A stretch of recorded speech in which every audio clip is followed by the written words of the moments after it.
Takbo ka na, takbo. Ano daw, ang sarap daw sa MRT or LRT. Mura lang nga, ang bayad, 12 pesos. Eh tapos hindi nga namin alam kung saan dito sa ano terminal ng Jam. Pero morning lang pala yun. Sa bangko. Doon mismo. Maaga nga lang. Kasi pagdating ng mga 9, wala na kami makita eh. Tapos basta ano na siya. Kaya niyang mag-isa. Kasi nga, tatay niya pa-promise. Pagdating nung araw na yun eh, wala na, hindi na niya magawa. Lagi ka naman ganyan. Magsasalita ka. Hindi ko naman tinuturuan yun. Hoy, mad-dirty yan. Eh baka yun yung mga times na natanong ako, pwede ko mag-principal. Yun, oo, siguro yun.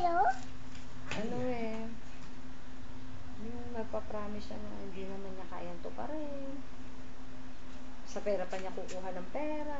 Baon ni Bembo, wala ng pera. Ang yabang niya, wala siyang pera eh. Wala siyang extra, bababae pa siya. Yeah.